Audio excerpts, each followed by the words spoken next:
Commençons l'enseignement du jour. Jérémie chapitre 3. Dieu continue à parler à son peuple et le chapitre 3 commence à dire, il dit, lorsqu'un homme répudie sa femme, voilà, qu'est-ce qu'on a vu dans Malachie chapitre 2, verset 16? Je fais quoi? Je hais. Donc ça veut dire que lorsqu'un homme répudie, mettez divorce. Répudier, c'est un mot renforcé pour divorce. Un mot avancé pour divorce. La répudiation, c'est le divorce, tout simplement. Donc, lorsqu'un homme répudie sa femme, qu'elle le quitte et devient la femme d'un autre, cet homme retourne-t-il encore vers elle? Non, c'est pas possible. Voilà une question, c'est une question où il y a une réponse. Et la réponse est quoi? Non. Non. Non. Un homme répudie. D'abord que Jésus a dit aux pharisiens, ça cause la dureté de votre cœur, c'est-à-dire de votre manque de pardon que Moïse a été amené à conseiller aux gens de donner les lettres de divorce à leur femme. Et Jésus continue à dire que au commencement, il n'était pas ainsi. Au commencement, le divorce n'est pas dans le plan de Dieu. Et écoute-moi, jeune fille, jeune homme, si tu te maries avec l'idée que tu vas divorcer un jour, zéro. Ne te marie pas. Il y a des avocats qui ont l'argent facile avec les prenups. Les prénuptiaux, je crois en français on dit prénuptieux, mais aux États-Unis, le terme c'est prenup. C'est facile. Tu n'as pas le tribunal, tu as un contrat là, hein, le barreau a des formulaires faciles, c'est facile. Tu peux avoir 500 dollars, 1000 dollars facilement en écrivant les prenups, les prenups. Mais c'est quelque chose qu'il ne ferait jamais.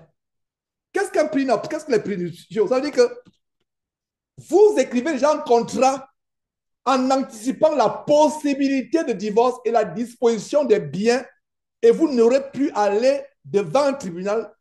Donc, vous anticipez le divorce. Donc, on signe. S'il y a un avocat chrétien qui signe ça, je vais dire qu'il n'est pas chrétien. Il ne craint pas Dieu. Parce que le divorce, Dieu hait. Donc, toi, tu vas, écoutez-moi très bien, jeunes gens,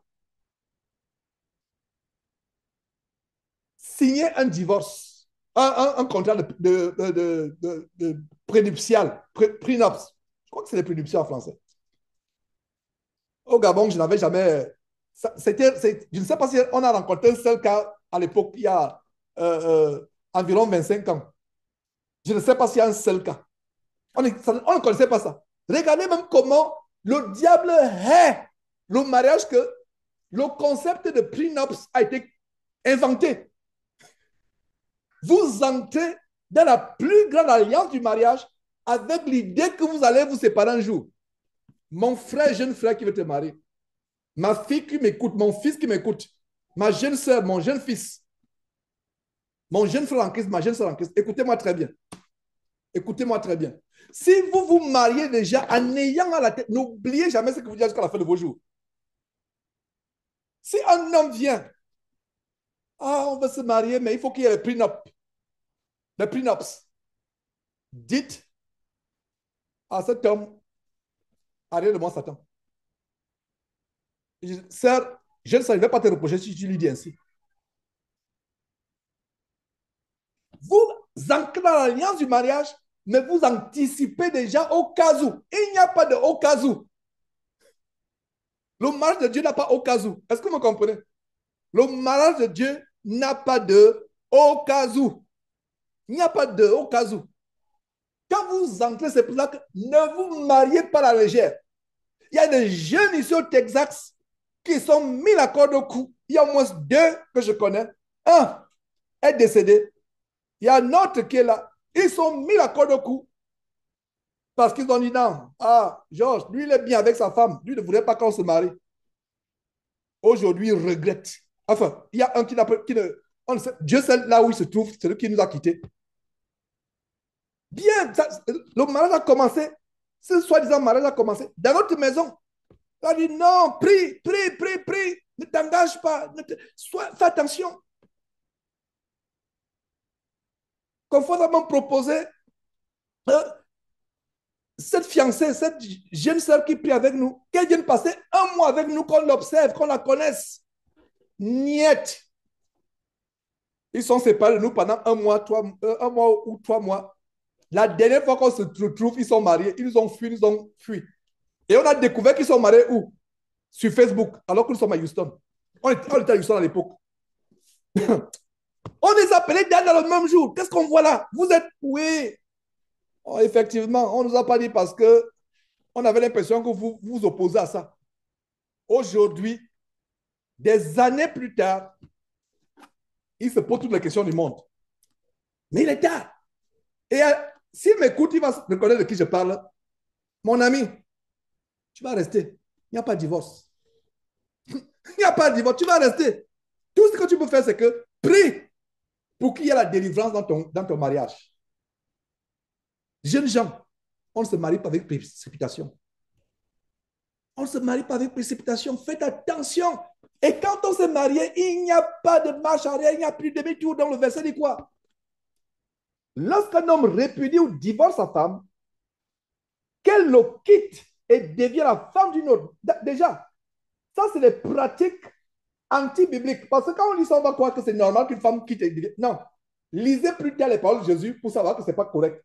Parce que si vous ouvrez votre Bible un jour, vous n'avez jamais lu le Nouveau Testament, les paroles de Jésus-Christ. Mais Georges, il y a une pratique où les femmes étaient divorcées, répudiées par leur mari et devenaient la femme d'un autre. Non, non, non, non, non. Ici, ce n'est pas une pratique que Dieu agrée, c'est même une abomination plus tard.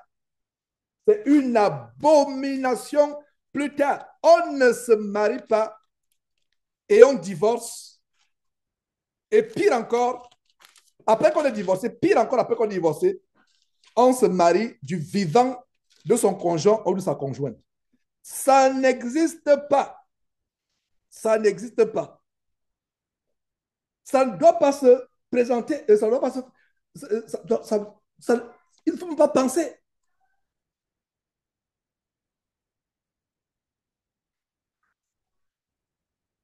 Allons dans Matthieu chapitre 5, ouvrons une parenthèse. Ça, c'est l'un des versets que Dieu a fait défiler à cette sœur jusqu'à ce qu'elle prenne la décision de dire à son époux, entre guillemets, époux selon les hommes et pas selon Dieu, que voilà, je suis obligé, nous devons sortir de l'adultère. Verset 27. Vous avez appris qu'il a été dit, tu ne commettras point l'adultère. Voilà, on a vu ça dans Malachie. Malachie chapitre 1, chapitre 2, Malachie chapitre 2, verset 16. La femme de ta jeunesse à qui tu as été infidèle. À qui tu as été infidèle. La femme de ta jeunesse à qui tu as été infidèle. Et la fin du verset 16, Malachie chapitre 2, verset 16, ne soyez pas infidèles. Ne soyez pas comment? Infidèles. L'infidélité, ça peut être dans la pensée. Ça peut être physiquement. Même sur Internet. Tu commences à regretter. Ah, la femme là, vraiment, je l'ai épousée. Je pensais qu'elle avait les longs cheveux, mais j'ai découvert qu'elle a la calvitie. Tu commences à aller regarder les femmes sur Internet qui ont les cheveux brésiliens et tu penses même qu'elles ont les vrais cheveux. Toi, alors qu'elles sont pires que ta femme encore. Elles ont la même calvitie. Mais vous voyez comment le cercle vicieux du péché. Donc, on peut être infidèle même dans la pensée. Alors, voyons les paroles du Seigneur Jésus-Christ. C'est le Fils de Dieu. Le Fils de Dieu qui parle. Quand le Fils de Dieu parle, faisons tellement attention parce que c'est notre chef. Si nous sommes là réunis, nous sommes réunis autour d'un chef. Ce n'est pas Georges qui vous parle. Ha! Si vous pensez de Georges, repentez-vous d'Ada. Je peux être un conducteur dans la foi, mais nous avons un chef. Enfin, je suis quelqu'un qui a reçu le mandat du chef. Et recevoir le mandat du chef ne remplace pas, ne fait pas qu'on usurpe sa chefferie. Le chef dit, je dis que je te laisse, occupe-toi de mon pâturage. C'est vous le propriétaire du pâturage. Vous n'êtes qu'un serviteur. Occupe-toi, occupe-toi. Occupe-toi que mon pâturage aille chaque matin vers les sources d'eau, qu'il fait la rotation des pâturages. Tu les amènes ici aujourd'hui. Assure-toi qu'ils ne mangent pas n'importe quoi, qu'il n'y a pas de poison dans l'eau qu'ils boivent, il n'y a pas de poison dans l'herbe qu'ils mangent. Assure-toi que là où vous allez, il n'y a pas des, des herbes hallucinogènes où les chèvres vont penser qu'elles sont en train de voler. Assure-toi qu'il n'y a pas de poison. Faites attention. Donc, tu ne fais que travailler pour le propriétaire qui est ton chef. Donc, quand les gens disent mon église, quand un homme vous dit mon église, c'est la preuve qu'il ne parle pas inspiré par le Saint-Esprit. C'est la preuve que ce n'est pas le Saint-Esprit qui l'a établi.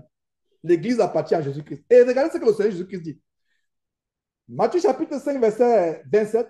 Et je vous ai toujours dit, il y a 3 chapitres dans le Nouveau Testament qui résument grandement, qui donnent l'essentiel de ce que Jésus a enseigné. Matthieu chapitre 5, Matthieu chapitre 6 et Matthieu chapitre 7. Et c'est résumé à un sermon. C'est un sermon que Jésus a fait, mais qui s'étale sur trois chapitres. Si la Bible avait été divisée, inspirée par le Saint-Esprit, Matthieu chapitre 5, Matthieu chapitre 7, Matthieu chapitre 7 devait tout simplement être Matthieu chapitre 5. Et le chapitre 8 devait être Matthieu chapitre 6. Parce que les 3 chapitres-là, c'est un sermon, ça devait être un chapitre. Et vous voyez donc que la division de la Bible en chapitres et versets n'est pas l'œuvre du Saint-Esprit, une œuvre parfaite, mais c'est l'œuvre imparfaite, faillible des hommes. Alors, le Fils de Dieu parle en disant ceci, Matthieu chapitre 5, verset 27. Vous avez appris qu'il a été dit, tu ne commettras point, il n'est pas dit pas, point d'adultère. C'est-à-dire qu'il n'y a pas possibilité, il n'y a pas d'excuse à l'adultère. Tu ne commettras point. Ça veut dire que si tu as pensé tromper ton mari, sœur, si tu as pensé, l'idée t'a effleuré de tromper ta femme avec une ex ou je ne sais pas quoi, frère, tu as commis l'adultère. Tu ne commettras point d'adultère. Verset 28, mais les gens disent que Jésus-Christ, nous sommes légalistes. Nous voulons suivre les commandements de Jésus-Christ et toi tu nous amènes sur la loi de Moïse. Oh, insensé que certains chrétiens peuvent être, comme homme je l'étais par le passé. La loi de Jésus est plus difficile que la loi de Moïse. Suivez, voilà la preuve. Vous avez appris qu'il a été dit tu ne commettras pas l'adultère. Et commettre l'adultère dans le Moïse, c'était quoi? C'est un homme et une femme qui sont saisis en flagrant. Il faut qu'on les attrape. Ce n'est pas sur les oui-dire, ce n'est pas sur les oui-dire, ce n'est pas les on-dit. Il faut qu'on les attrape et qu'on détermine que la femme appartient à un autre homme ou alors l'homme a sa femme à la maison. Dès qu'on les attrape. Mais regardez ce que dit Jésus. Regardez ce que dit Jésus. Mais moi, je vous dis, quiconque regarde, regardez, pour Jésus, c'est seulement regarder. Que ce soit dans la rue, dans le supermarché, au marché, sur Internet, quiconque regarde seulement une femme pour la convoiter. Donc, tu peux regarder pour dire, oh, cette âme, est-ce qu'elle sait que ses talents vont l'amener à l'enfer? Elle sait que cette robe, oh là là, j'ai besoin de lui prêcher l'évangile. Tu n'as pas péché si tu regardes avec cette compassion. Mais tu regardes avec les yeux de convoitise, les yeux pétillants de concupiscence et de convoitise, tu as péché. Mais quiconque regarde seulement une femme pour la convoiter, a déjà commis un adultère dans son cœur. Dans son cœur.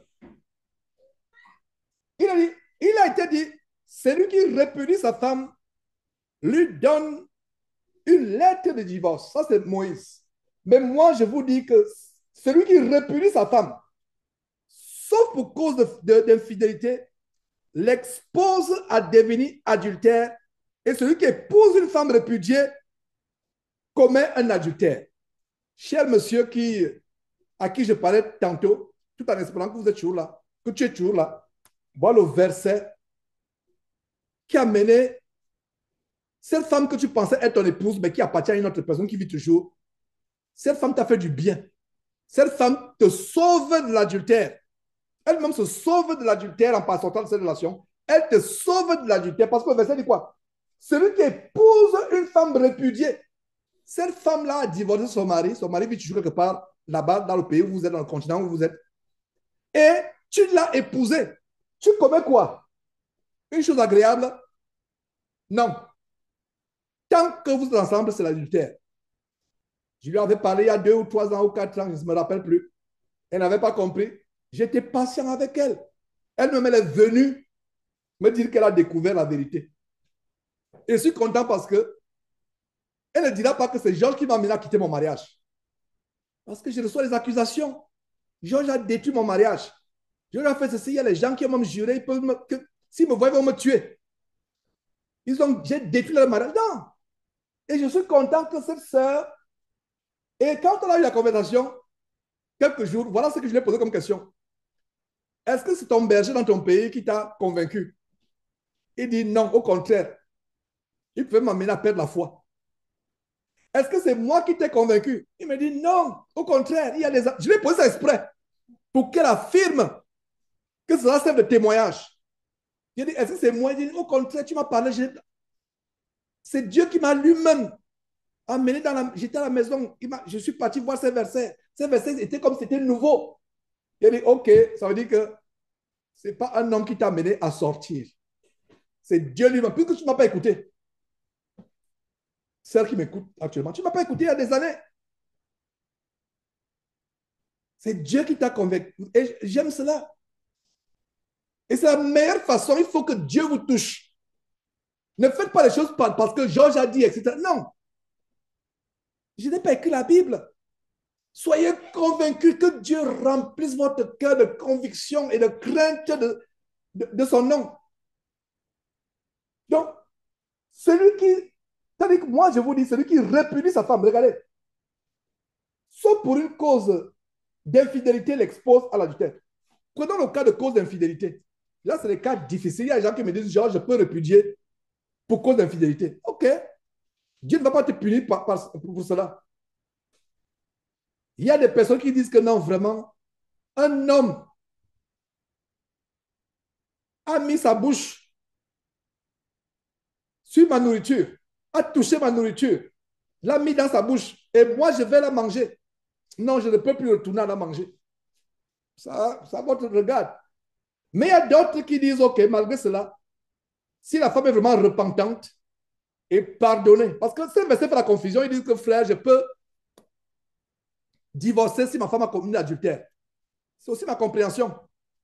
Mais il n'y a pas dans ce verset mention de que tu peux te remarier si la femme a divorcé si tu as divorcé à cause d'adultère. C'est ça là, le problème dans ce verset. Écoutez-moi très bien, frères et sœurs. Ce verset parle-t-il du mariage et du mariage? La grande réponse est non. Le mariage et le mariage n'est pas dans ce verset. Ce verset parle de quoi? De la répudiation, divorce, un point, un trait. Ça ne parle pas du mariage. Ça ne parle pas du remariage. Comme mon pauvre petit frère, mon père, ma mère, je l'ai tellement martelé avec ses enseignements.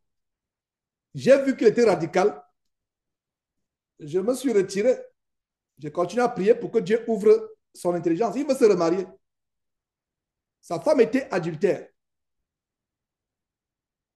C'était sur de tout le monde. C'était sur de tout le monde. C'était une femme adultère notoire. Elle avait son adultère était chronique et notoire aux yeux de tout le monde. Même un aveugle pouvait voir qu'elle adultère. C'est vrai. Il me dit, il me fait la démonstration que, au vu de ce verset, puisque on a divorcé à cause de l'adultère, je suis libre de me remarier. Je dis non. Ce n'est pas ce que dit ce verset. Et beaucoup de pasteurs enseignent à tort cela. Que tu peux te remarier seulement si elle a commis l'adultère. Ce verset parle de quel commandement? Le commandement de ne pas divorcer. Est-ce que vous comprenez? Ce verset parle de ce commandement la répudiation. Ce verset ne parle pas de remariage. Ce verset n'évoque pas le remariage. Ce verset parle de la répudiation, le divorce. Un point, un trait, qui dit que si vous divorcez, vous avez péché. Et il y a une exception. L'exception, c'est quoi? L'exception, c'est l'infidélité de la femme. Et encore, un vrai chrétien a le cœur de pardonner. Ça peut être difficile. La plus grande souillure qu'il peut avoir, c'est que votre femme s'est souillée à un autre homme. Il faut arriver à un niveau de maturité spirituelle élevé pour pardonner.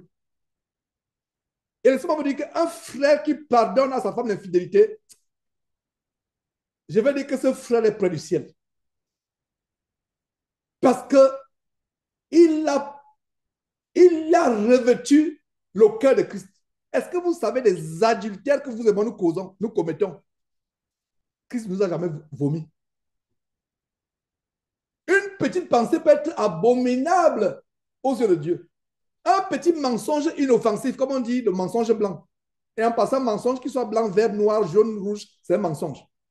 Une petite inadvertance, un mot déplacé que tu as, ah, oh, je vais dire ça à mon patron, oh là là, il est tard, je vais perdre la face, oh, oh là là, je n'ai pas. C'est un péché. Il y a des choses, des péchés. Alors, si nous traitions les autres, si Dieu nous traitait, Dieu et son Fils Jésus qui nous traitait comme nous traitons les autres, d'abord, aucun de nous ne vivrait. Nous serons tous morts, moi y compris, nous tous qui sommes là présentement. Vous pensez que nous sommes meilleurs, que nous sommes arrivés? Nous ne sommes pas encore arrivés. Nous, on ne fait que commencer. Le travail est à venir. Le travail est à venir. Alors, ce que je vais vous dire, c'est que mes frères et sœurs, un vrai chrétien, si la femme est repentante, parce qu'il y a des femmes, elle est collègue, elle dit non, moi, il n'y a rien à faire. Mon corps tellement brûle que je ne peux pas me satisfaire d'un homme. Je suis désolé. Il n'y a rien à faire. Là, le frère a droit, parce qu'elle n'est pas repentante. Elle dit, il n'y a rien que je puisse faire. Il n'y a rien que je puisse faire. Mais si la femme est repentante, elle a commis l'adultère, elle te demande pardon, et ce n'est pas une décision que tu vas pas à la légère. Tu pries Dieu, tu intercèdes, tu donnes tu dis à Dieu vraiment te révéler, de t'assister dans cette situation, dans cette décision difficile. Et si sa repentance est sincère, tu lui pardonnes. Maintenant, si tu ne l'as pas pardonné, ma compréhension de ce verset est quoi? Révisons ce verset. Mais moi, je vous dis, celui qui répudie sa femme, sauf pour cause d'infidélité, ça veut dire que l'infidélité est tellement grave que c'est la seule condition pour laquelle Dieu peut déroger au commandement de ne pas avoir le divorce. Voilà comment ce verset se comprend. Je reprends. L'infidélité est tellement grave. Regardez, je commence par ceci. Le divorce est une abomination aux yeux de Dieu. Le divorce est une abomination. Il n'y a pas de raison, un temps soit peu de divorcer. Il n'y a pas de raison parce que divorcer, c'est une abomination sur la base de Malachie chapitre 2, verset 16 qui dit « Je hais la répudiation ». Et divorcer, il n'y a pas d'exception au divorce. La seule exception au divorce, c'est l'infidélité. Ça montre que l'infidélité est encore beaucoup plus abominable que le divorce. Est-ce que vous avez compris ce verset? Je reprends. Pour Dieu, il n'y a pas de divorce. Pas de divorce. C'est une abomination de divorcer. Mais il y a une exception. C'est quoi l'adultère? Ça veut dire que l'infidélité ou l'adultère. Donc, si Dieu permet la seule exception au divorce qui est l'adultère, ça veut dire que, oh, ayez peur de l'adultère à partir d'aujourd'hui. Ayez peur du divorce à partir d'aujourd'hui. Ça veut dire qu'il n'y a pas de possibilité. Même dans la pensée, on a vu, Jésus dit, même dans la pensée, ça veut dire que, dès la pensée, ça veut dire qu'il y a beaucoup d'adultères parmi nous qui n'ont jamais trompé la femme physiquement avec une autre femme. Mais parmi nous, là, il y a beaucoup de frères adultères par la pensée. C'est pour ça que contrôlons nos pensées. J'ai toujours enseigné le premier regard et le deuxième regard. Tu vas à Walmart ou bien à un grand marché. tu vois une femme habillée comme la mise d'une prostituée. Frère, quand vous voyez une femme, voyez une âme à sauver. Comment pouvez-vous être charnel au point où quand vous voyez une femme, vous commencez à avoir la fièvre, vous commencez à transpirer? Non. Comment pouvez-vous être aussi charnel? Ça, c'est quel... Quand vous voyez une femme et à la mise d'une prostituée, voyez une âme que Satan retient captive. La seule femme du monde que vous pouvez voir comme femme, c'est votre épouse. En dehors de votre épouse, mon frère, voyez toutes les femmes comme étant... Il n'y a même plus de sexe. Voyez-les comme vous voyez un homme. À savoir un homme, un être humain, à savoir un être humain qui a besoin du salut. Donc quand tu la vois là se dandiner avec ses hauts talons, se contorsionner devant toi avec sa robe moulante, excusez-moi, voyez une âme qui a besoin de Jésus-Christ, qui a besoin du salut. C'est comme cela. Un frère en Christ, pire encore un ancien berger, qui a des... Le corps commence à avoir des vibrations, ou je ne sais pas, les maux de tête, les bouffées, je ne sais pas, il est mal à l'aise. There is a serious problem. Il y a un problème tellement sérieux. Je pense que ce frère a besoin de délivrance. Parce qu'un frère qui est chrétien converti, tout être humain, il voit cet être humain comme une âme qu'il faut sauver. Donc, voilà le verset qui interdit l'adultère et qui interdit aussi le divorce, sauf pour cause d'infidélité. Et même dans le code, quand il y a infidélité, le pardon doit toujours être disponible. Mais si vous avez manqué de pardonner, il faut être honnête devant Dieu, dire Seigneur Dieu, c'est difficile pour moi de repartir vers quelque chose qui a été souillé. C'est difficile.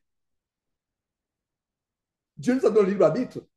C'est pour ça que le Fils de Dieu donne ce commandement, sauf pour infidélité. Il comprend. Il y a des gens qui disent non, je lui ai pardonné, mais je ne pense pas que je peux encore repartir sur quelque chose qui a été souillé par un autre homme. C'est pour ça que jeune fille qui m'écoute, ton corps n'est pas amené à être touché par plus d'un homme. Ça dit deux hommes. Un seul, jusqu'à ce que tu meurs. Un homme, pas deux. Pas deux. Vos aînés qui sont là n'ont pas eu ces enseignements. C'est pour cela que il y a eu tous ces désordres, mariés, remariés, des enfants à gauche, à droite, etc.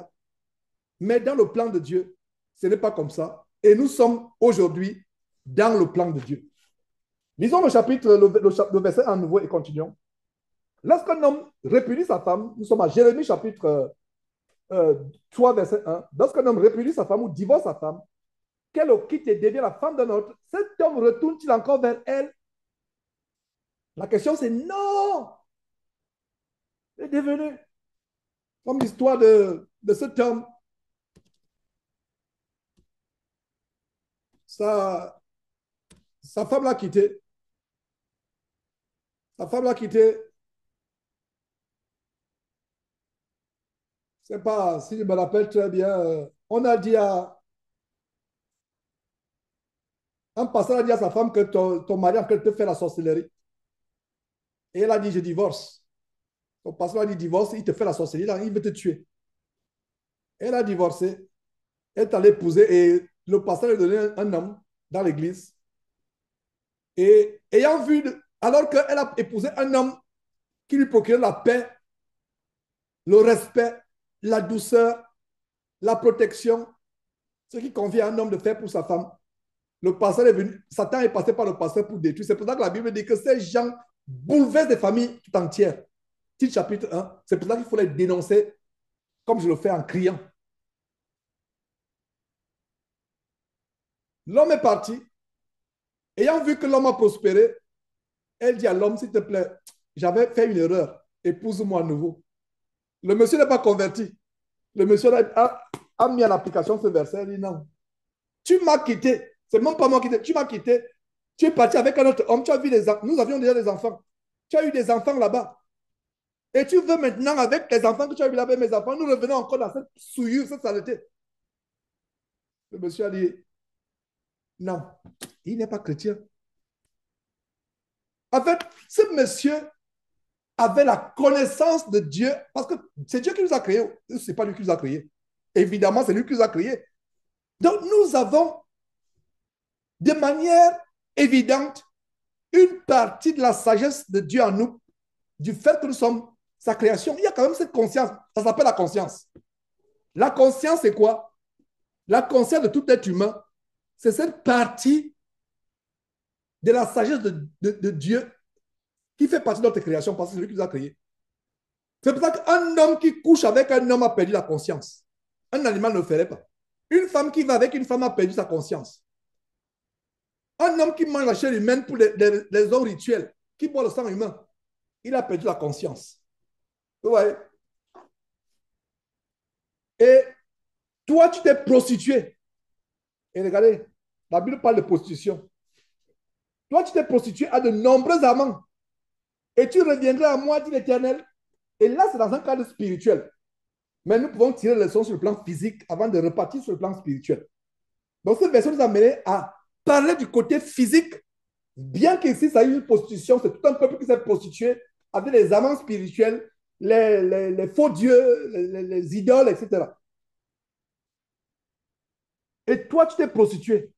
Ça veut dire que le divorce et le remariage, c'est la prostitution. Voilà le verset qui donne une révélation. Regardez comment Dieu associe le fait qu'un homme répudie sa femme et devient la femme d'une autre personne, et sa femme veut revenir. Qu'est-ce que Dieu dit comme mot ici? Tu t'es prostitué. Donc, une forme de prostitution, c'est quoi? Remariage, divorce, un mariage, divorce et remariage. Ça veut dire que si tu t'es marié, tu as divorcé, tu t'es remarié, non seulement c'est l'adultère, Dieu te voit comme une prostituée. Tu n'es pas différente des personnes qui se prostituent sur les réseaux sociaux, qui vont dans les endroits obscurs le soir pour aller se prostituer. Dieu voit pareillement. Verset 2. Lève tes yeux vers les hauteurs et regarde. Où n'étais-tu pas prostitué? Tu te tenais sur les chemins. Voilà, c'est ce que la prostituée fait. Comme l'arabe dans le désert. Voilà un des mots où le mot arabe intervient dans la Bible. Pour ceux qui ne savent pas, les arabes sont mentionnés dans la Bible. Comme l'arabe dans le désert, tu as souillé le pays par tes prostitutions et par ta méchanceté. Regardez, aujourd'hui, notre pays, c'est quoi? C'est notre maison. Nous souillons nos maisons quand nous nous prostituons. C'est-à-dire que quand vous êtes dans une maison où il y a mariage et remariage, cette maison ou ce pays est souillé. Voilà la révélation. Voilà la révélation.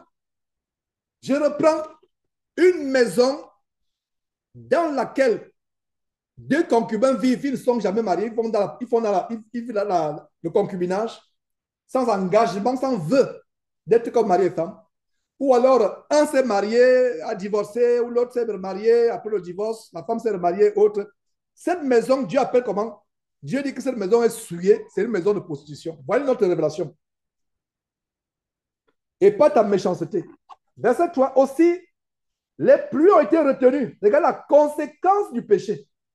C'est la même chose que je voyais la dernière fois, je disais il y a une semaine que, en fait, c'est l'homme lui-même qui apporte la punition sur lui-même. Ce n'est pas Dieu, c'est l'homme lui-même qui apporte la punition sur lui.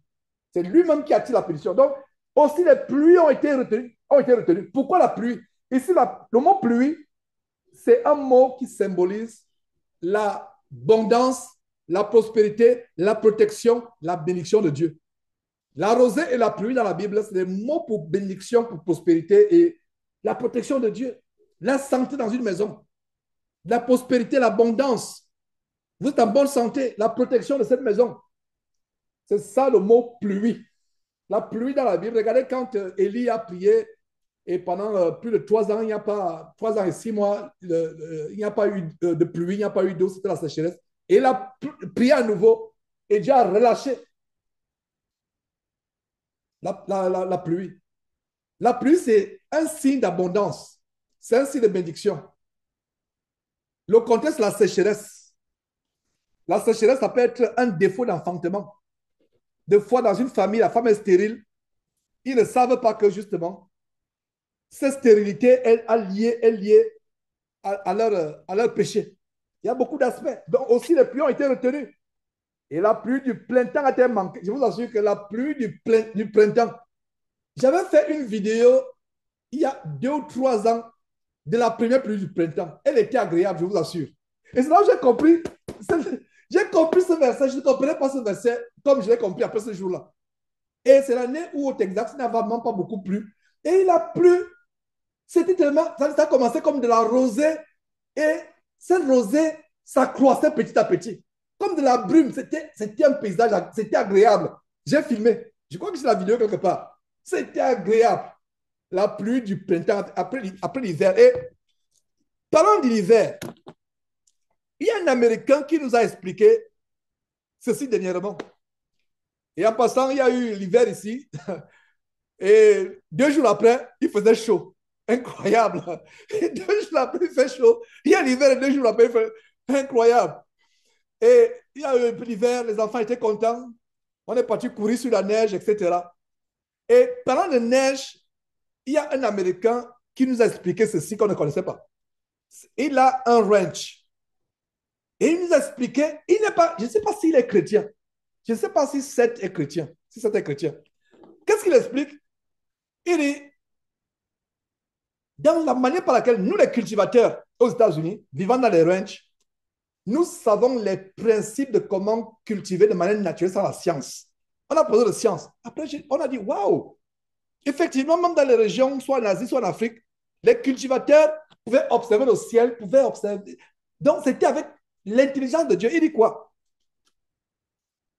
Quand la neige tombe, dans la neige, il y a des nutriments dans la neige. Est-ce que vous avez vu un cristal de neige au microscope? L'une des plus belles choses du monde, c'est un grain de poussière de neige au microscope. C'est des formes pas possibles. Oh, j'ai la chair de poule, les merveilles de Dieu. Est-ce que vous savez que 2 poussières ou 2 atomes de neige ne sont pas semblables l'une à l'autre?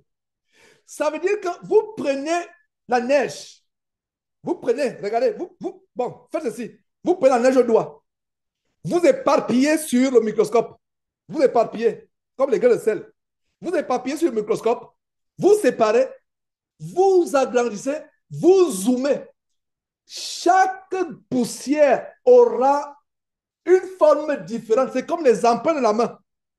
Est-ce que vous savez que 2 hommes, pour ceux qui ne le savent pas, 2 hommes ne peuvent pas voir. Chaque homme a son empreinte digitale.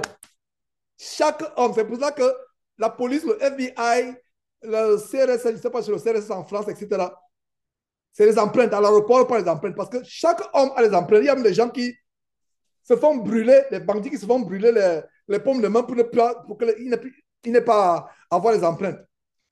Chaque homme a son empreinte. Chaque homme, l'iris, chaque homme a son iris. Des milliards d'hommes qu'il y a eu depuis que le monde existe. Chaque homme a ses empreintes. Chaque homme a son iris. Et la neige qui tombe du ciel, chaque grain de neige a une forme pas possible. Donc, vous alignez 10 grains. Vous soufflez, vous alignez 10 grains sur le microscope. Chaque poussière de neige a une forme différente de... Regardez, prenez une neige. Combien de milliards d'atomes? Atomes, c'est, on peut dire, une poussière de neige. Comme un grain de sel. Voilà, un grain de neige. Je ne sais même pas quelle expression donner. Donc, chaque grain de neige, vous alignez 5 grains, 10 grains, des milliards et des trilliards de grains à travers le monde. Chaque grain a une forme géométrique. Donc, quand on voit la neige, on ne sait pas qu'un cristal de neige, quand vous l'agrandissez, ça a une forme d'une beauté époustouflante des figures. Et chaque grain de neige a sa figure. Alors, qu'est-ce que ça m'explique? Il dit, dans la neige, oh, ce monsieur, ça dit quand, c'est le genre de monsieur, vous l'écoutez, quand il parle, vous le regardez seulement, vous écoutez la tête. Quelle sagesse sort de la bouche de ce monsieur? Il n'est pas chrétien. Alors, il dit, dans la neige, il y a des nutriments qui... Parce que la terre est en train de dormir pendant l'hiver. Les arbres, le feuillage tombe, etc. Bon, je parle de là où il y a les régions où il y a la neige. Quand vous êtes en Afrique, c'est difficile de connaître comment ça se passe. Mais les régions, l'hémisphère nord du monde, la terre dort. La terre dort et c'est l'occasion de se reposer, de se régénérer. Donc, quand elle se régénère comme cela pendant l'hiver, la neige qui tombe là a des nutriments qui réveillent non seulement la terre, et en même temps, quand ça réveille la terre, quand l'eau, la neige fond, l'eau là se répand, ça revitalise la neige. C'est pour ça que quand le printemps arrive, le feuillage a une beauté, d'une verdure exceptionnelle. Les nouvelles feuilles qui sortent là. Oh là là, ça veut dire que ce monsieur, c'est avec passion que je vous explique ce que je... Parce qu'en fait, quand il explique ça, vous voyez Dieu. En fait, ce n'est même plus lui que vous écoutez. Vous écoutez les mystères de la création de Dieu. Je ne sais pas si c'est chrétien. Je ne pense pas qu'il soit chrétien. Bon, il peut être chrétien, mais ce n'est pas sur la place. En fait, il me matérialise ce que c'est déjà la Bible. Donc, j'ai ouvert cette page avec vous. Vous pouvez voir la passion quand je parle de la nature que Dieu a créée. Vraiment, c'est merveilleux. Et c'est pour vous dire que nous avons un Dieu merveilleux, grand. Et les récits comme cela, pour moi, je vous donne un secret. Voilà ce qui augmente ma foi en Dieu. Mon amour pour Dieu et ma reconnaissance que ce Dieu-là, je le connais. Je connais ce Dieu qui a créé une neige au pont. Chaque cristal a une forme géographique époustouflante différente d'une autre. Cette neige, quand elle tombe, elle nourrit la terre, elle réveille la terre. Et quand c'est la fin de l'hiver, quand la terre se réveille, et c'est un cycle. Oh, non, comme on dit en anglais, it is mind-blowing. Mind-blowing, c'est époustouflant. Alors, mes frères, j'en ai fini avec la science de 7. Et en passant, 7, c'est un grand nom dans la Bible, n'est-ce pas? Allez lire l'histoire de Noé, justement la décision du monde. Alors, voilà, donc ce qui m'a mené à ouvrir cette parenthèse très passionnelle et passionnée, c'est le verset 3. Aussi les pluies ont été retenues et la pluie du printemps a manqué. Donc la pluie du printemps, quand la terre donc commence à la terre se réveille, la verdure, etc. Les premières pluies, je pense que c'est une idée, c'est-à-dire que si vous avez si vous êtes dans un village, ou vous êtes dans un village où il y a justement le printemps, la neige, si vous avez un village, je vous conseille peut-être de recueillir cette eau dans les citernes et d'arroser vos tomates, vos plantes. Vos tomates seront exceptionnelles si vous arrosez avec les premières pluies du printemps. Mes frères et sœurs, je fais la parenthèse avec les cours d'agriculture. C'est merveilleux. Donc, vous voyez comment, à cause du péché, frères et sœurs, les pluies ont été retenues. Et même la pluie du printemps. Pourquoi Dieu dit les pluies ont été retenues, virgule, et la pluie du printemps, ça veut dire qu'il y a des pluies, c'est bon, mais il y a la pluie du printemps. Voilà comment je comprends ce verset. Les pluies ont été retenues en général, et virgule, virgule, et il y a la pluie du printemps, virgule, et la pluie du printemps, ça veut dire que l'eau qu'on recueille de la pluie du printemps, c'est une eau spéciale. Donc, non seulement les pluies ont été retenues, mais la pluie, cette pluie-là spécifique, c'est elle-là qui commence donc à nourrir bien la terre. Et c'est là où, par exemple, aux États-Unis, en Europe, les gens commencent à faire leur jardin, les activités maraîchères, la tomate, etc., planter des fleurs. C'est à ce niveau-là. C'est pas tard. Ceux qui tardent, ils ont perdu. Ceux qui attendent, ils ont perdu. Ouais. Donc la bénédiction, c'est la pluie. Mais à l'intérieur des pluies, il y a une pluie spécifique, la pluie du printemps. Je vous dis, mes frères et sœurs, que si le monde entier était sous le contrôle de Dieu, la gouvernance de Dieu, dans les universités d'agronomie, voilà le livre qu'on aura. Oh, mes amis, bonjour. On va poursuivre avec comment faire pousser les tomates. Allons dans Jérémie chapitre tel. Ouvrez la Bible. On va examiner. On va d'abord prier. On va chanter les cantiques. Et on va. Oh, le monde. Voilà le monde auquel je rêve. Mais nous aurons ce monde au ciel. Frère. Voilà le monde auquel je rêve. Je ne sais pas si le frère Achille est là. Aujourd'hui, on va commencer avec l'équation à 3 inconnus. Allons dans le livre de Job. Aujourd'hui, on va faire la chimie. avant le livre de tel. Oh là là, voilà comment le monde aurait été. Voilà comment le monde aurait été. Et il y a des gens, malheureusement, ils vivent de manière sectaire. Les amis chez les Mennonites, Dieu ne nous demande pas de vivre de manière sectaire. On peut vivre ensemble, mais nous ne sommes pas fermés que, non, nous devons aller vers le monde, pas l'évangile.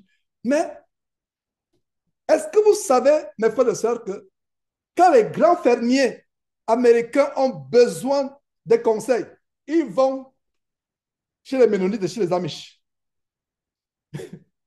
C'est les deux groupes aux États-Unis qui sont vraiment, on les tient en grand respect. Ils sont marginalisés, on les fait beaucoup de guerres, on les a fait beaucoup de guerres, mais ils ont beaucoup de secrets. Même leurs livres, vous avez un livre sur les Ménonites, comment faire vos activités maraîchères, votre verger, etc. Ils ont des principes. Et qu'est-ce qu'ils disent? C'est la connaissance de Dieu que Dieu a donnée. C'est tout simplement. Donc, c'est cela. Et revenons dans l'enseignement, nous voyons ici quoi? Toutes ces choses arrivent à cause de quoi? À cause du péché. À cause du péché. Verset 3 aussi, les pluies du printemps ont-elles été retenues? Et la pluie du printemps a-t-elle manqué? Non, ce n'est pas ça. Et aussi, les pluies ont-elles été retenues? Virgule, et la pluie du printemps a-t-elle manqué? Mais tu as eu le front d'une prostituée, tu n'as pas voulu avoir honte. Waouh! Cette parole est profonde. Qu'est-ce qui caractérise la prostituée? Elle va regardez sur les réseaux sociaux. Des femmes qui se filment, d'autres à demi nus, d'autres avec des choses bizarres, etc. Elles n'ont pas honte. Dieu a créé une femme, surtout la femme. Ce qui caractérise la femme, c'est la pudeur, c'est la honte. C'est la honte. Une femme qui a une tête, ça veut dire qu'un visage effronté, elle ne se soucie pas de ce que les gens vont dire. La prostituée, elle ne se fiche pas mal du candidaton. Alors, tu as eu le front d'une femme prostituée, tu n'as pas voulu avoir honte. Et c'est le cas là. Il y a ces gens-là, ils pêchent, mais ils n'ont pas honte, ils ne se répandent pas. On l'attrape avec la femme de Trouvi. Au lieu de fermer son église, il revient demain, il dit non, David aussi a péché. Pourquoi devrais-je vous... Donc tu es David. David était chrétien. David n'était pas chrétien, c'était un roi en passant. Et toi, maintenant, tu es... Bon, ils se font appeler des rois. L'évangile diabolique du roi maintenant. Verset 4. Maintenant, n'est-ce pas, tu cries vers moi, mon Père. Alors le peuple de Dieu qui crie vers son Créateur, vers son Dieu, mon Père, tu as été l'ami de ma jeunesse. Donc voilà une prière de repentance. Verset 5. Gardera-t-il toujours sa colère? La conservera-t-il à jamais? Et voici, tu as dit, tu as fait des choses criminelles et tu les as consommées. Voilà. Maintenant, l'Éternel parle à nouveau à Jérémie au verset 6. Je pense que le verset 6 est là où devait commencer le chapitre 3. Si c'est le Saint-Esprit qui avait divisé la Bible en chapitre et verset. Verset 6. L'Éternel me dit au temps du roi Josias, as-tu vu ce que fait l'infidèle Israël? L'infidèle qui? Israël. Mettant entre parenthèses l'Église corps de Christ.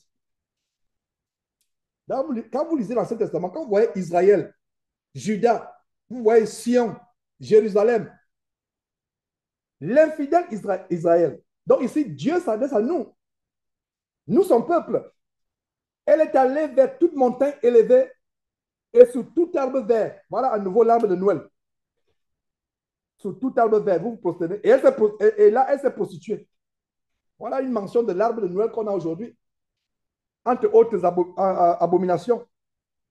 Je disais, après avoir fait toutes ces choses, elle reviendra à moi, mais elle n'est pas revenue. Et ça sert la perfide de Judas. Cette expression m'a toujours amusé, la perfide de Judas. Et ça sert la perfide de Judas. En a été témoin. Perfide, c'est notre mot pour perfide, c'est scélérate. Plein de perfidie, de scélératesse, d'abomination de tout genre, hein, de cupidité, de prostitution, la perfide. C'est-à-dire que la cupidité, l'amour de l'argent, l'amour du monde, la perfidie, c'est un mot, le mot c'est la perfidie. La cupidité, l'envie, la concupiscence, la convoitise, des choses de ce monde. Donc Judas, la caractéristique de Judas, c'est la perfidie, c'est-à-dire la convoitise, l'envie et autres. Et regardez ce que le Seigneur Dieu continue à dire par l'entremise de Jérémie. Quoique j'eusse répudié l'infidèle Israël à cause de tous ses adultères, et que je lui ai donné sa lettre de divorce, j'ai vu que la perfide de Judas, sa sœur, n'a pas eu de crainte et qu'elle est allée se prostituer pareillement. Qu'est-ce que nous entendons ici? Quand Dieu rejette ou châtie ou expose quelqu'un parmi nous, c'est pour que nous autres, nous ayons la crainte. Mais Dieu expose des faux pasteurs. Ils exposent. Il y a des jeunes gens, vous qui m'écoutez, jeunes gens, combien de vidéos sont là sur les réseaux sociaux, comment des jeunes influenceurs qui courent après l'argent, après la veine gloriole de ce monde, ils sont morts dans les accidents, ils sont morts du sida. Les autres jeunes chrétiens devraient avoir la crainte. Même parmi nous, quand Dieu expose quelqu'un, même publiquement, c'est que les autres, c'est pour que les autres aient la crainte. Aient la crainte. Vous voyez, mais malheureusement, il n'y a pas eu de crainte. Et laissez-moi vous dire que la crainte de Dieu, c'est le plus grand trésor. C'est la crainte de Dieu qui nous amène à ne pas pécher. Verset 9, pardon. Sa criante, la parole dit des mots, vraiment des expressions terribles. Sa criante impudicité. Israël a sué le pays, elle a commis un adultère avec la pierre et le bois. Ça, c'est spirituel. Mais même à cette époque-là, il y avait une criante impudicité de manière physique. Criante impudicité, ça veut dire qu'une fornication, une débauche sexuelle dont l'odeur nauséabonde monte jusqu'au ciel. Voilà ce que ça signifie. Donc, par sa criante impudicité, Israël a souillé le pays. Elle a commis un adultère avec la pierre et le bois. Le pays d'un chrétien, on peut dire c'est la nation française, la nation du Sénégal, le Canada par exemple. Mais cette nation commence par quoi? Par les maisons.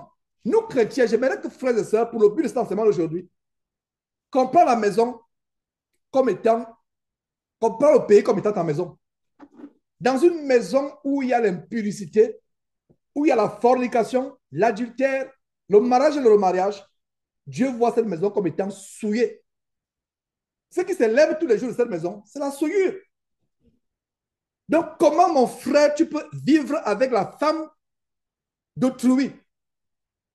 Comment, sœur, tu peux vivre dans une même maison avec un homme qui était marié avant, qui a divorcé?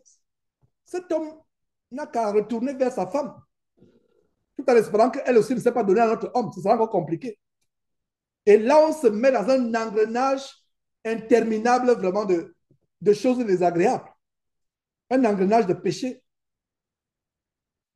Une complication. Des choses empirent. Ouais. Malgré tout cela, la perfide Judas, sa sœur, n'est pas revenue à moi de tout son cœur. C'est avec fausseté qu'elle a fait. Dit l'Éternel. Regardez ce qui se passe ici. Il y a des gens qui se repentent pour faire plaisir au berger. Ah, pourquoi m'accepte la réunion Zoom, je vais faire semblant de me repentir. Ah. C'est une repentance de façade. Je fais semblant. Quand je suis devant les frères, je ne fume pas, je ne bois pas. Je fais semblant. Oh frère, je me suis repenti de la boisson. Mais la nuit dans la chambre, vous allez sur le lit ou dans le placard, il y a les verres, il y a les bouteilles d'alcool, les bouteilles de bière, il y a les verres qu'on a abandonnés avec la liqueur. Il s'est tellement enivré qu'il y a un verre à demi plein depuis des mois et des mois dans le placard. Parce que quand quelqu'un est possédé par l'ivrognerie, il fait des choses pas possibles. Même chose pour la cigarette. Même chose pour la boisson, pour le sexe. On fait des choses pas possibles. Verset 10, malgré tout cela, la perfide Judas, sa sœur, n'est pas revenue à moi de tout son cœur, encerclé, je n'ai pas de souligner, mais encerclé de tout son cœur. Voilà la repentance. Revenu, ça, le mot revenu n'est pas revenu. Revenu, mettez une flèche pour dire que repentance. Vous revenez à Dieu. Vous dites, Seigneur Dieu, j'ai péché. Ma vie a été une vie souillée, une vie abominable tous ces derniers temps. Une vie de mensonge, une vie qui n'est pas agréable. Et laissez-moi vous dire une chose, mes frères et sœurs. Le péché n'est pas agréable. Le péché n'est pas agréable. Malgré cela, la perfide de Judas, sa sœur, n'est pas revenue à moi et à moi de tout son cœur. Comment elle est revenue? Avec fausseté. Avec fausseté qu'elle a fait, dit l'Éternel. Voilà. Ça, c'est une mauvaise manière de se repentir. On se repent pour le paraître. C'est ce qu'a fait la perfide de Judas. Il y a des gens qui se repentent pour le paraître. Je suis tellement bien vu dans ce cercle des frères de Jésus qui étaient avec eux. Il ne faut pas qu'on me mette de côté. Ça me fait plaisir d'avoir accès à ce Zoom dimanche. On peut partager la parole ensemble. Alors, je vais mentir que j'étais délivré de ceci. Je vais mentir. Et laissez-moi vous dire, mon frère, ma soeur, il y a des témoignages qui ont été donnés.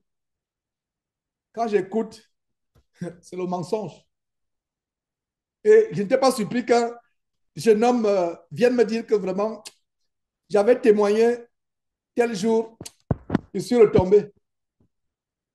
En fait, tu n'avais jamais été délivré de ton péché. Ton témoignage était un témoignage de façade. C'était une repentance de façade pour être accueilli, pour être bien vu. Frère, n'ouvre pas la bouche dimanche pour témoigner, pour être bien vu. Pour te faire voir. Ouvre la bouche pour témoigner, pour rendre grâce à Dieu de ce que tu as été délivré du péché et pour que cela serve à la gloire de Dieu et que cela encourage les autres. Ne viens pas dimanche dire oh, j'ai laissé la pornographie, j'ai laissé ceci, cela. Le même soir même pas le même soir, dès qu'on dit bye bye, dès qu'on dit bye bye, on va vite sur TikTok pour voir que la nouvelle danse de ces influenceurs que sur tous les jours qui se dénudent. On va rapidement. Ce n'est pas comme ça. Vous voyez, la Bible nous enseigne tout. Verset 11. L'Éternel me dit, l'infidèle Israël paraît innocente.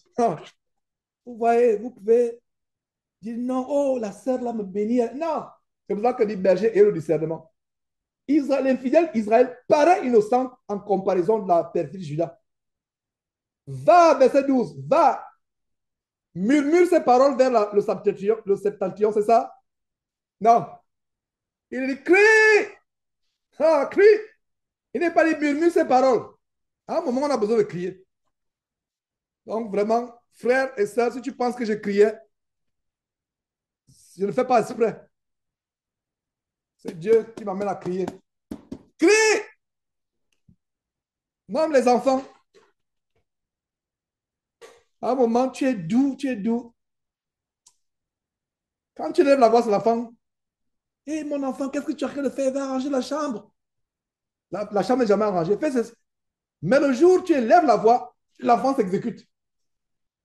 Et ça, c'est la nature humaine. Quand tu dis des choses, repentez-vous du péché, frère. Hein, Jésus revient bientôt, etc. Mais quand il dit, hé frère, repentez-vous! Allez, waouh, pourquoi cet homme crie? Pourquoi a-t-il besoin de crier? Qu'est-ce qu'il a en train de dire qui le fait crier comme cela? Oui. Bien de fois, crier dans le monde ne paraît pas quelque chose de bien vu. Non, c'est pas bien de crier en public. On te reproche ce que. Mais voilà, crie ces paroles vers le septentrion, vers le nord, et dit reviens, infidèle Israël, dit l'Éternel. Je ne jeterai pas sur vous un regard sévère, car je suis miséricordieux, dit l'Éternel. Je ne garde pas ma colère en toujours. Voilà une parole de consolation. Si jusqu'à présent, il y a eu des paroles dures depuis que cet enseignement a commencé aujourd'hui, voilà une parole qui doit vous consoler. Nous qui doit nous consoler, nous qui vivons encore dans le péché. Ça veut dire quoi? Dieu te montre que tant que tu es sur cette terre, va vers lui, repens-toi parce que Dieu est comment?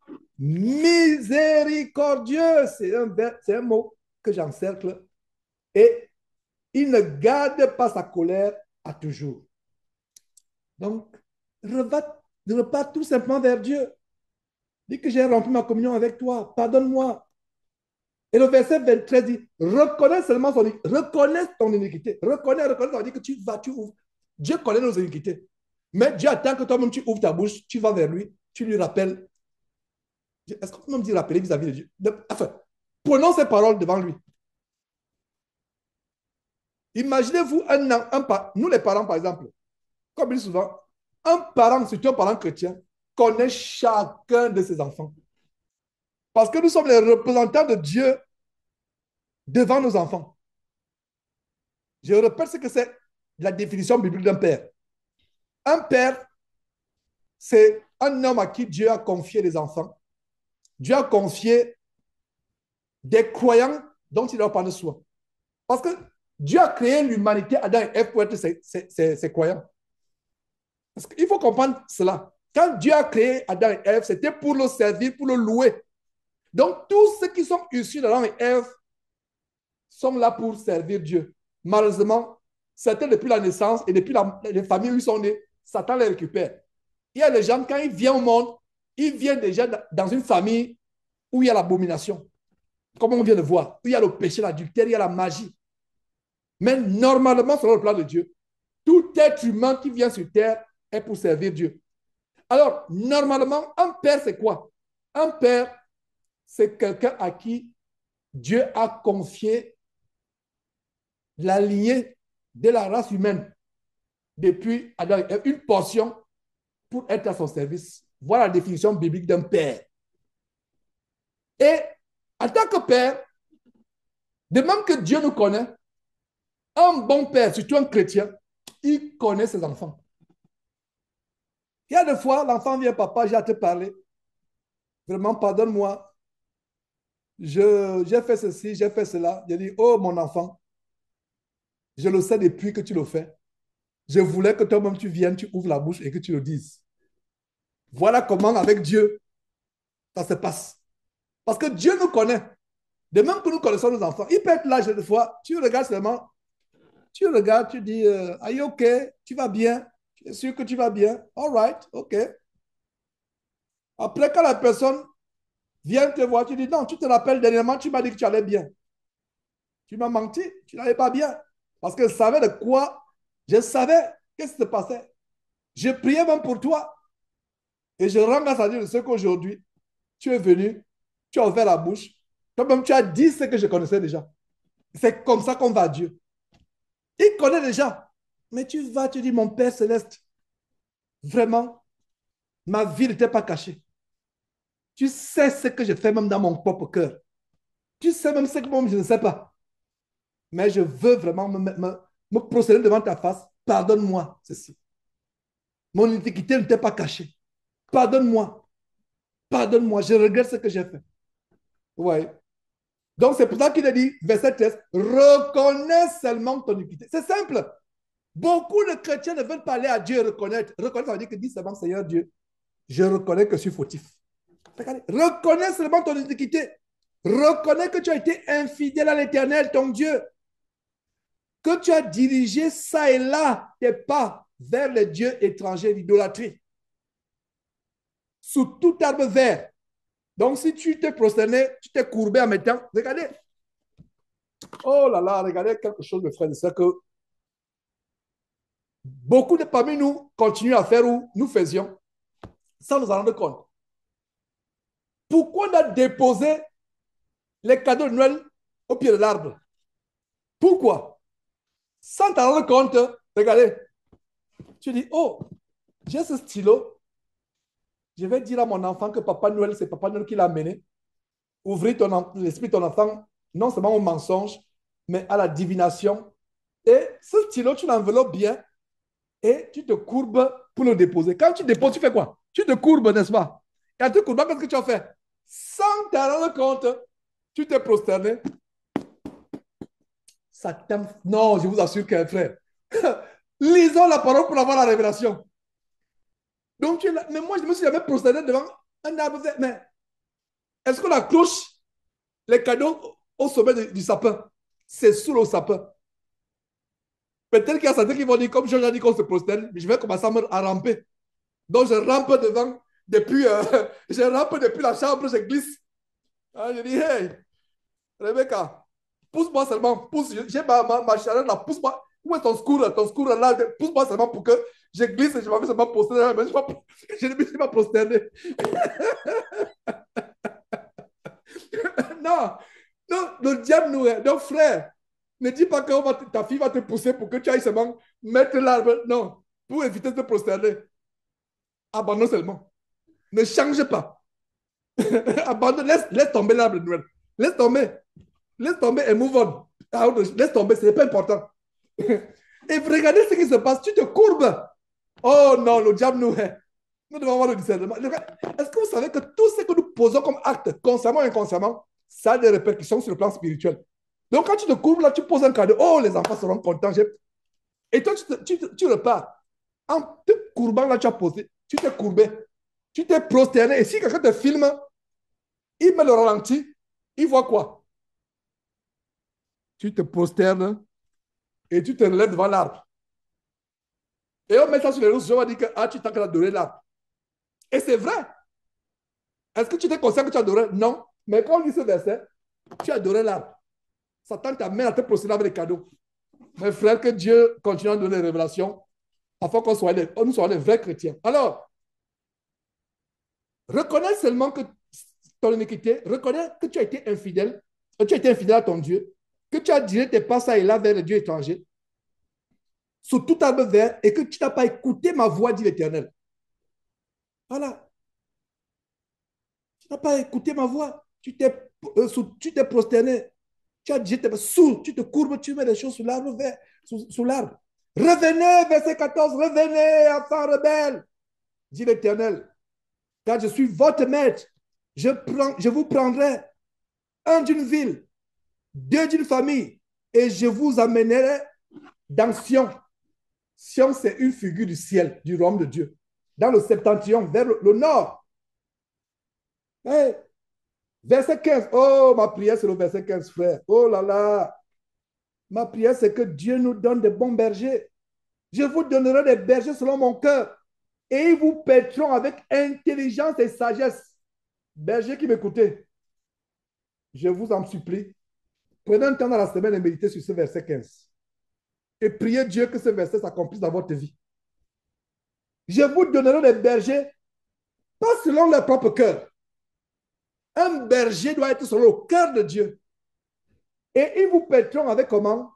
Souligner intelligence et avec comment? Sagesse. Voilà un berger. Un berger. Verset 16. Lorsque vous aurez multiplié et fructifié dans le pays, c'est-à-dire l'abondance, en ce jour-là, dit l'Éternel, on ne parlera plus de l'arche, de l'alliance de l'Éternel. Elle ne viendra plus à la pensée. On ne se rappellera plus et on ne s'apercevra plus de son absence. Et l'on n'en fera point un autre. Et là, c'est des paroles vraiment prophétiques par rapport à ce que Jésus devait accomplir. Par la grâce de Dieu, nous pourrons revenir sur le verset 16 plus tard. Verset 17, en ce temps-là, on appellera Jérusalem le trône de l'Éternel. Voilà comment la Jérusalem céleste est annoncée. À leur époque, c'était Jérémie et ses contemporains. Quand ils écoutaient ces paroles, ils pensaient à Jérusalem physique. Mais nous qui sommes des milliers d'années après, quand nous lisons cela, Jérusalem céleste. Oh là là, la parole de Dieu est merveilleuse, frère. Frères et sœurs. En ce temps-là, on appellera Jérusalem le trône de l'Éternel. Toutes les nations s'assembleront à Jérusalem. La Jérusalem céleste, toutes les nations. Il n'y aura plus de géographie. Il n'y aura plus que je suis américain, je suis camerounais, je suis français, je suis chinois. Il n'y aura plus que je suis noir, je suis blanc, je suis jaune, je suis vert, je suis bleu. Et il n'y aura plus ça. Toutes les nations s'assembleront à Jérusalem, la Jérusalem céleste, au nom de l'Éternel. Et elles ne suivront plus les penchants de leur mauvais cœur. Au ciel, il n'y aura plus les penchants des mots. Il n'y aura plus de mauvais cœur au ciel. C'est-à-dire que si vous entrez au ciel, vous traversez la porte du ciel, c'est qu'il n'y avait pas de mauvaises pensées dans votre cœur, selon que le Seigneur Jésus dit, commence son sermon au chapitre 5 de Matthieu en disant, heureux ceux qui ont le cœur pur, car le royaume des cieux leur appartient. Donc, il n'y aura plus des mauvais penchants, des penchants d'un cœur mauvais au ciel. Verset 18, en ce jour-là, donc, voilà les prophéties. Ce chapitre termine par les prophéties. En ce jour-là, la maison de Juda marchera avec la maison d'Israël. Elles viendront ensemble du pays du septentrion au pays que j'ai donné, au pays dont j'ai donné la possession à vos pères. Et quand nous, chrétiens, nous disons cela, Le septentrion, c'est quoi? Le pays du septentrion, c'est le royaume de Dieu. Verset 19, je disais, comment te mettrais-je parmi mes enfants et te donnerais-je un pays de délices, un héritage, le plus bel ornement des nations? Je disais, tu m'appelleras mon père et tu ne te détourneras pas de moi. Voilà ce qui se passe, ce que Dieu attend de nous quand nous devenons chrétiens. Quand nous nous convertissons et nous appelons Dieu notre Père, nous ne nous détournons plus. Nous continuons, nous poursuivons la marche. On ne se détourne pas. Mais si on se détourne, revenons, parce que sur la base du verset 12, Jérémie 3, 12, comme il vient de lire, Dieu est miséricordieux, il ne garde pas sa colère à toujours. Donc si on s'est détourné, revenons. Mais, verset 20, mais comme une femme est infidèle à son amant, regardez comment le thème de l'infidélité revient. C'est l'infidélité spirituelle et peut-être aussi euh, euh, physique, mais l'infidélité, l'adultère est terrible. Verset 20, comme une femme est infidèle à son amant, ainsi vous m'avez été infidèle, maison d'Israël, dit l'Éternel. À supposer une seule se lève parmi nous. Elle dit, frère, je sais que je ne suis pas supposé parler, mais je dois parler. Je dois parler, je dois enfreindre ce commandement. Je dois le dire publiquement, je dois dire publiquement ma honte. Hier soir, je suis avec vous tous les dimanches ici, mais hier soir, j'étais avec un homme dans l'hôtel, alors que mon mari, qui prie aussi avec moi dimanche, avec vous, ne savait pas. Et le mari est choqué. Vous et moi, nous serons choqués, n'est-ce pas? On sera dit, oh! Et affligé. C'est la même chose qui arrive à Dieu quand nous sommes infidèles. Parce que bien des fois, nous ne réalisons pas à quel point Dieu peut être choqué du moindre petit péché que nous commettons. Il est outré.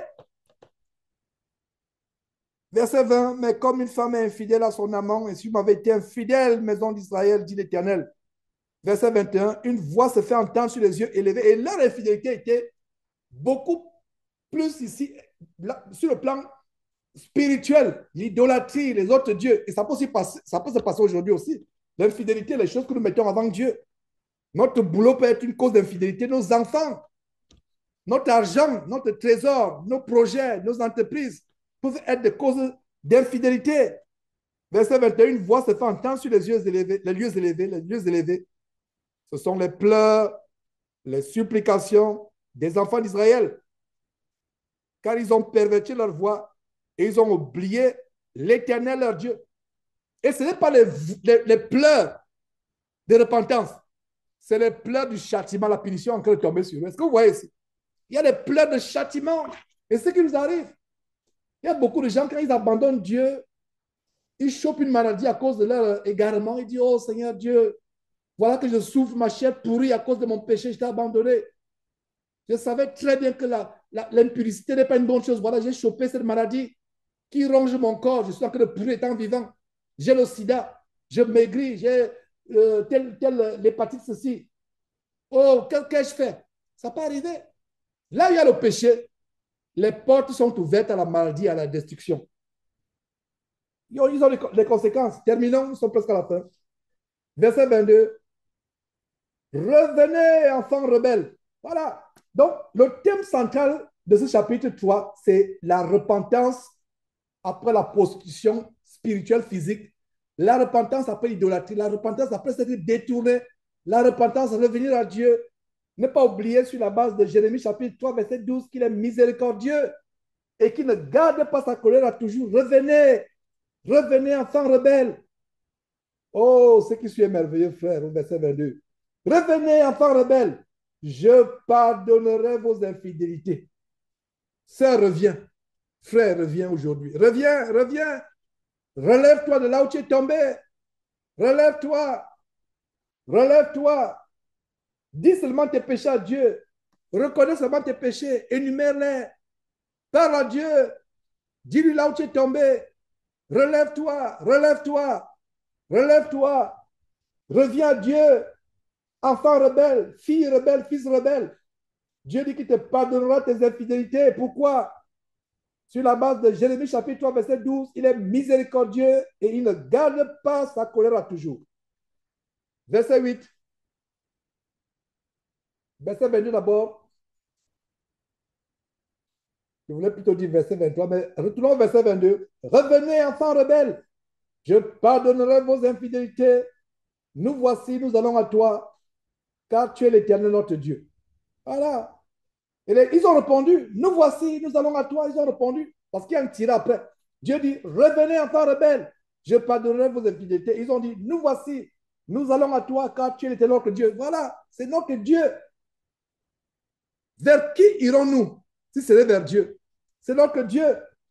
Verset 23, oui, le bruit qui vient des collines et des montagnes n'est que mensonge. Voilà. Ah, les bruits qui viennent de faux pasteurs, les bruits qui viennent des féticheurs, de la rose croix, la femme maçonnerie n'est que mensonge. J'aime ce verset 23. Le bruit qui vient des collines, regardez, même dans les régions où les gens pratiquent encore l'animisme poussé, c'est sur les collines, dans les régions où les natifs américains, qu'on appelle en anglais natifs américains, les Indiens, Cherokee, Apache ou peu importe, Loomis et toutes les races, etc. C'est sur les lieux, ils élèvent des pierres sur les collines. Et c'est incroyable. Quand vous voyez ces régions, que ce soit dans certaines régions en Afrique, les régions où les gens sont encore attachés, où il y a moins d'infiltration de la civilisation contemporaine, mais les gens sont encore attachés aux valeurs ancestrales, en Papouasie-Guinée, en Indonésie, dans les régions comme certaines régions aux États-Unis. Quand ils font des sacrifices, c'est sur les collines. C'est là où il y a les monuments, ils mettent des pierres. Vous voyez, ils élèvent les choses vers leur Dieu. Il dit quoi? Oui, le bruit qui vient des collines et des montagnes n'est que mensonge. C'est-à-dire des hauts lieux de fétichisme, des hauts lieux de sorcellerie. Le bruit qui en vient n'est que quoi? Mensonge. Donc tout ce qui n'est pas de Dieu, tout ce qui est idolâtrie, la magie, la sorcellerie, le maraboutage, le fétichisme, la rose-croix, la franc-maçonnerie, la fréquentation des chamans ou des psychics, comme on dit aux États-Unis, tout ça n'est que mensonge, dit la parole de Dieu. Oui, c'est en l'éternel que Dieu qu'est le salut d'Israël. Peuple de Dieu, chrétien à travers le monde qui m'écoutait, c'est en l'éternel, notre Dieu, qu'est le salut du corps de Christ. Du corps de Christ. Verset 24. Les idoles ont dévoré le produit du travail de nos pères. Dans les conséquences d'idolâtrie. Ça me rappelle ce grand verset de Jean chapitre 10, verset 10. Le voleur ne vient que pour dérober, égorger, détruire. Le péché détruit. Le péché dérobe. Le péché anéantit. Regardez combien de familles ont été détruites par l'adultère d'un parent. Combien de familles ont été détruites par l'ivrognerie d'un père ou d'une mère. Combien de maisons de famille ont été détruites à cause des pratiques de fétichisme de marabout. Il y a des familles, j'ai reçu des témoignages dans des familles qui pourtant étaient prospères. Le papa a eu sa prospérité parce qu'il était franc-maçon, prospère parce qu'il était rosicrucien. Quand le papa meurt, oh là là, c'est comme un château de cartes qui s'écroule. Tout part en fumée. Tout part en fumée. Je me rappelle au Gabon, pour les gens qui connaissent le carrefour de Zangayon, il y a une maison, quelqu'un avait conçu une maison. Et quand il est mort, quelques temps après, la maison est tombée en décrépitude, elle-même s'est écroulée. Et les gens murmuraient en disant, ah, ce monsieur, c'est l'argent des fétiches, c'est l'argent de la rose-croix. Et c'est vrai, c'est vrai. Et ça me rappelle ce verset. Les idoles ont dévoré le produit du travail de nos pères. Dès notre jeunesse, leurs brebis et leurs bœufs, leurs filles et leurs filles. Et c'est ce qui se passe. Satan est un destructeur. Il n'est pas notre ami. Il donne d'une main, il reprend d'une autre main. Et quand il reprend, c'est au prix de votre âme. Et quand il reprend de l'autre main, c'est pour vous tuer. Il n'est pas notre ami. Satan ne donne pas le bonheur. Il ne donne pas le succès. Il ne donne pas la richesse. Il ne donne rien. Ce n'est qu'un leurre. Ce n'est qu'un mensonge. Le bruit qui sort des collines où les gens vont invoquer Satan, ce n'est qu'un bruit de mensonge venant de leur père qui est le père des menteurs, le père du mensonge. Détournons-nous de ces choses. tout ce qui ne glorifie pas Dieu. Tournons-nous vers Dieu véritablement. Repentons-nous. Reconnaissons seulement nos iniquités devant Dieu en ce jour. Regardons ce qui nous a fait tomber. Relevons-nous.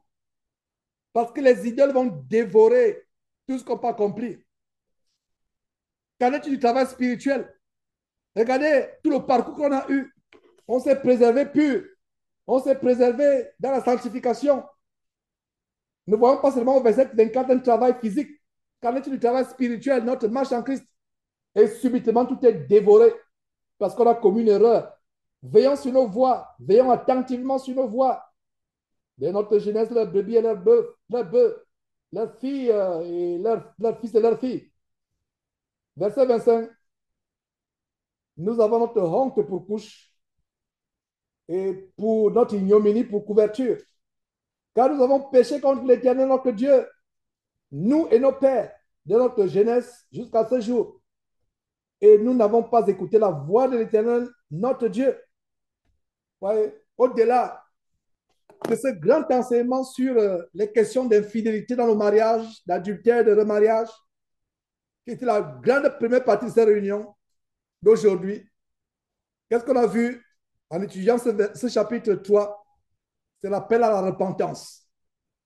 C'est l'appel à la repentance. Je vous prie, mes frères et sœurs, d'aller examiner cet enseignement très attentivement, de le mettre en pratique et plus Dieu nous aider, nous conduire à nous élever vraiment à ce standard.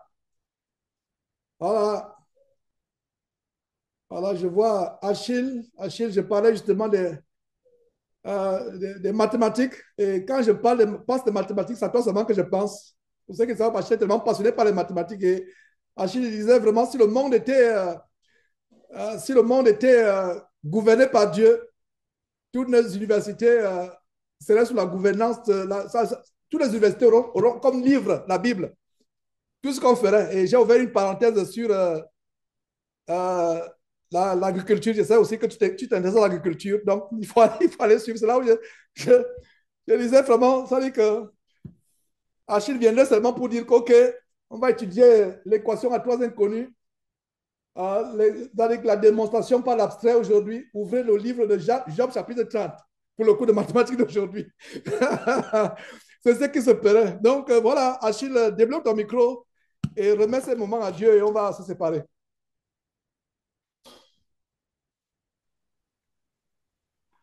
Allô, bonsoir à tous. Gloire à Dieu. Ok, Amen. Ok, prions. Rendons grâce à Dieu. Éternel notre Dieu, nous te bénissons, nous te rendons grâce, Seigneur Dieu, pour cette manne que tu nous as donnée.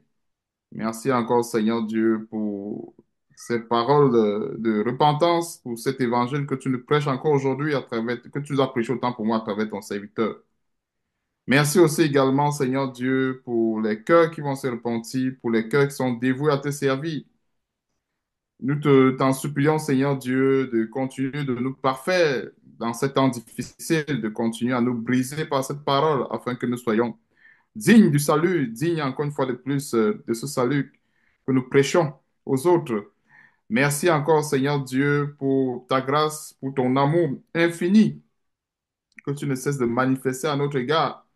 Oh, éternel Dieu, nous ne sommes même pas dignes de recevoir cette grâce venant de toi. Nous ne sommes pas dignes de recevoir toute ta bonté. Mais Seigneur Dieu, comme tu le trouves bon, Seigneur Dieu, de continuer de reprendre cette bonté, de reprendre cet évangile pour nous parfaire, pour nous édifier en tant qu'Église. Merci encore, Seigneur Dieu, pour cette grâce merveilleuse que tu as répandue encore aujourd'hui en ce grand jour, afin que nous soyons affermis. Sois béni, sois glorifié, éternel, pour toutes choses et surtout, c'est dans le nom puissant et merveilleux de notre Seigneur Sauveur Jésus-Christ que nous t'avons ainsi prié. Amen.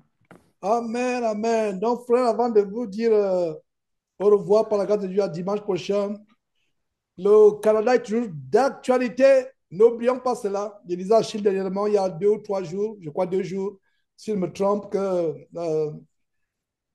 laissons, par la grâce de Dieu, venir, laissons que le printemps arrive, mars, avril, par là, pour vraiment mettre véritablement les choses sur pied. Et ça se passera, il y a déjà la date. Je ne sais pas si j'avais donné la date, je la précise encore. Août, voilà. Donc, c'est vendredi 8 août, 9 août, samedi jusqu'à dimanche. Donc, ce sera du vendredi matin à dimanche soir. Mais il se pourrait que certains soient avant, peut-être cette semaine. Pour ceux qui seront avant, on pourra peut-être avoir quelques programmes de rencontres informelles les uns les autres. Et les grandes rencontres de tout le monde, ce sera vendredi 8, samedi le 9, et on conclut dimanche au soir. Mettons cela en prière. Commençons à faire des réservations et n'attendez pas. Car mettons en prière. Si vous voulez, la seule chose, c'est que Seigneur Dieu, je vais être avec les frères. Il y a des fois, Dieu peut vous faire les choses, même sans avoir l'argent. Vous ne savez pas comment les choses peuvent marcher. Donc, ce n'est pas quelque chose, si je n'en parle pas, c'est peut-être qu'on n'a pas encore véritablement mis une équipe sur pied. Mais s'il y a des gens qui voudraient s'impliquer, il n'est pas tôt. Mettez déjà ce temps à côté, planifiez pour les vacances. Planifiez pour les vacances. Alors, frères, par la grâce de Dieu, on se dit dimanche prochain, si par la grâce de Dieu, nous sommes tous sur cette terre pour le servir. Et si par la grâce de Dieu, Dieu rend disponible toutes choses, ou alors si, heureusement, notre Seigneur Jésus revenant comme entre-temps, nous attendons tous les jours, tous les jours. Donc, à dimanche prochain, Dieu voulant, c'est ça, je vous dis bye bye.